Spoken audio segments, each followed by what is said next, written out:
Hello guys, कैसे हो सभी लोग। वेलकम टू बाबू की बड़ी वाला जी। आप सभी को Ram Ram. Welcome to my channel. So guys, आज का टॉपिक होने वाला है बहुत ही इंटरेस्टिंग और बहुत ही मज़ेदार। आज की इस वीडियो में हम बात करने जा रहे हैं कि हमारा पूर्ण जन्म क्या था। मतलब कि हमारा पास्ट का जो जन्म था हमारा, वो क्या था। मतलब हम पिछले जन्म में कौन थे, मतलब कौन थे और क्यों हमें पिछले जन्म की बातें याद नहीं रहती। आप लोगों ने बहुत से लोगों से बात सुनी होगी और बहुत से लोगों से कही भी होगी, यार पिछले जन्म में हम कौन थे, पिछले जन्म की बातें हमें क्यों याद नहीं रहती, क्यों हमें मतलब कि इस जन्म में मानव का रूप मिला।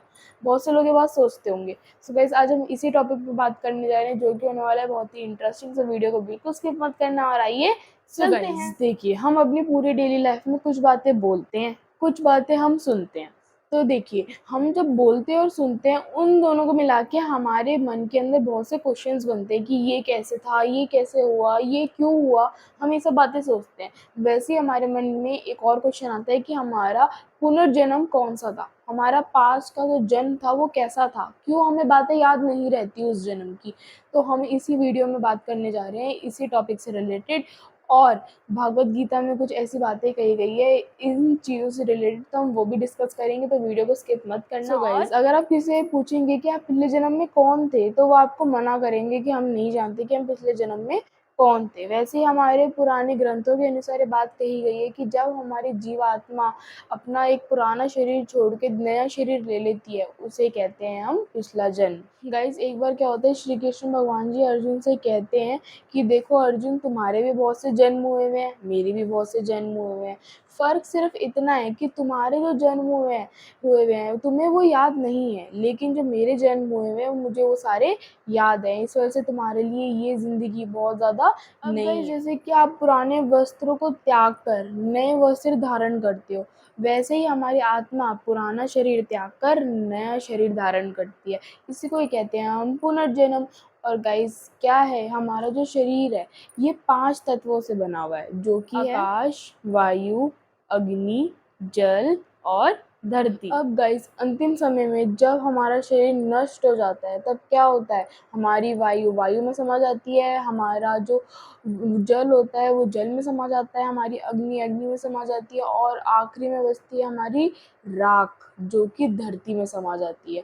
और वैसे ही हमारे शरीर में होती है आत्मा, जो कि कभी नहीं मरती। वो क्या करती है, अब जब इस शरीर में रहने के बाद वो क्या करती है, दूसरे शरीर में चली जाती है। और ये जो हमारा शरीर होता है जिसको वो छोड़ के चली जाती है, ये हो जाता है हमारा पिछला जन्म, जो कि हम उस समय में जाके भूल जाते हैं। अब गाइस, जो हमारा अगला जन्म होता है वो हमारे इस जन्म के कर्मों पे डिपेंड करता है कि जैसे हम कर्म करेंगे हमें वैसा ही अगला जन्म मिलेगा। तो हमारी आत्मा उसी शरीर में जाती है जिस शरीर में उसे हुक्म दिया गया होता है कि अगर हमने अच्छे कर्म करे तो हमें अच्छा जन्म मिलेगा, अगर हमने बुरे कर्म करे तो हमें अच्छा जन्म नहीं मिलेगा। तो हम तभी कहते हैं, आप सभी को मैं यही सजेस्ट करती हूँ कि आप अच्छे कर्म करिए ताकि आपको अगला जन्म भी अच्छा ही मिले। और अगर आप बहुत अच्छे कर्म करोगे और भगवान का नाम लेते रहोगे, भगवान की खूब पूजा पाठ करोगे, तो आपको इस धरती पे आना ही नहीं पड़ेगा। आप सीधा बैकुंठ को जाओगे, आप सीधा भगवान की शरण में जाओगे, जिससे आपको इस धरती पे दोबारा आना नहीं पड़ेगा। गाइस, जो ये हमारी जन्म मरण की जो ये साइकिल होती है ना, ये चलती ही रहती है, जिसकी वजह से हमारा पूर्ण जन्म भी हमें याद नहीं रहता इसकी वजह से, और हमें अगला जन्म भी मिल जाता है। कर्म अच्छे करने से आपको अच्छा जन्म मिलेगा, कर्म अच्छे ना करने से आपको बुरा जन्म मिलेगा। तो ये कहते हैं कर्म अच्छे करने चाहिए। और गाइस, अगर आप कर्म अच्छे करोगे, पूजा पाठ लगन से करोगे, तो आपको इस साइकिल में रहना ही नहीं पड़ेगा, आप सीधा भगवान के धाम जाओगे। गाइस देखिए, जन्म और मरण के बीच में जो ये गैप होता है, ये गैप में कौन होती है, हमारी आत्मा होती है, जो कि एक बार अगर शरीर को छोड़ दिया तो फिर वो दोबारा उस शरीर के अंदर एंटर नहीं करती। उसको जब वो छोड़ देती है, इसका मतलब वो शरीर से निकल जाती है, और वो क्या करता है, हमारा शरीर जीवन नहीं जी पाता। देखिएगा, इस जो हमारी आत्मा होती है ना, इस आत्मा की वजह से आज हम खड़े हुए हैं। इस छोटी सी आत्मा, आपको मैंने बताया हुआ है कि एक अंगूठे के बराबर होती है हमारी आत्मा, और यही आत्मा हमारे इस पूरे शरीर को क्या करती है, जान देती है, कंट्रोल करती है। इसकी वजह से ही हम जी पाते हैं। अगर ये छोड़ देगी हमारा ये वाला शरीर, तो हम नहीं जी पाएंगे, जिसकी वजह से हम ये जीने नहीं जी पाएंगे। और हमारे अंतिम समय में जब आत्मा निकल जाती है हमारे शरीर से, उस समय क्या होता है, आत्मा के पास क्या होता है, अपना शरीर होता है, और आत्मा के पास क्या होता है, मन होता है। ये मन आत्मा के साथ आसमान में विद्यमान रहता है। उस मन के अंदर उस आत्मा का सारा एक्सपीरियंस रहता है, उसके पिछले जन्म का, कि उसने उस जन्म में क्या करा, उसकी बुद्धि रहती है।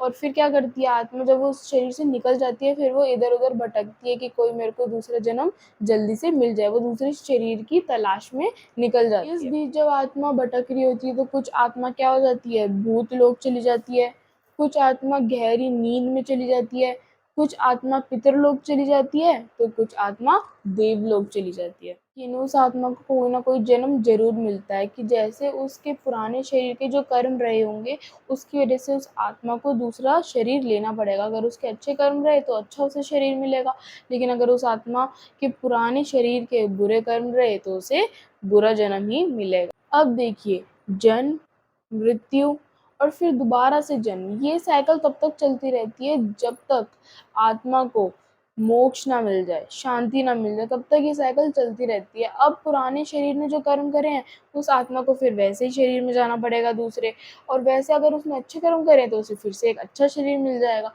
लेकिन आत्मा को देखिए गाइस, ये बहुत इंपॉर्टेंट बात है, आपको ये जानना बहुत ज़्यादा ज़रूरी है जो मैं आपको अभी बताने वाली हूँ। आत्मा जो होती है, आत्मा को डायरेक्ट बात, जैसे कि अगर इस शरीर से निकल गई वो, तो डायरेक्ट बात उसे नहीं मिलती बॉडी, मतलब कि उसे कोई दूसरा शरीर नहीं मिलता अचानक से निकलने के बाद, उसे कई वर्ष लगते हैं दूसरा शरीर लेने में। अब गाइस, बहुत से लोगों के मन में एक क्वेश्चन तो ज़रूर आया होगा कि क्यों हम पुराने जन्म की बातें भूल जाते हैं, क्यों हमें वो बातें याद नहीं रहती। तो इसका आंसर पुराने ग्रंथों में स्पष्ट रूप से बताया गया है कि जब भगवान जी हमें इस धरती पे भेजते हैं, जब हम अब हमारी मदर के गर्भ में रहते हैं, उस समय हमें सारी बातें याद रहती है पुराने जन्म की।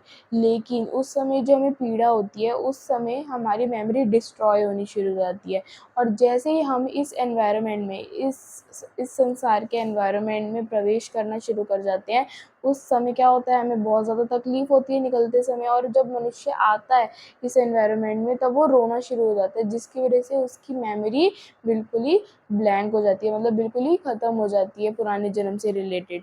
तो इस वजह से मनुष्य रोने भी लग जाता है। सो गाइज़, ये था आज की वीडियो में। अगर आपको ये वाली वीडियो पसंद आई तो लाइक, शेयर एंड सब्सक्राइब कर देना। जो मेरे चैनल पर नए हैं, सब्सक्राइब बटन जल्दी से दबा दो गाइज़। और अगर आपको ये वाली वीडियो पसंद आई तो लाइक करना, ज़्यादा से ज़्यादा शेयर कर देना इस वीडियो को। कमेंट्स मेरे को बताना गाइज़ कि आपको मेरी वीडियोस कैसी लगती है और आपको ये वाली वीडियो कैसी लगी। अगर आपको इस वीडियो से रिलेटेड कोई भी क्वेरी है तो आप मेरे को कमेंट्स में पूछ सकते हैं, कि अगर आपको कोई भी क्वेश्चन है मेरी इस वीडियो से रिलेटेड। सो गाइज़, मिलते हैं आपको नेक्स्ट वीडियो में, तब तक के लिए बाय बाय।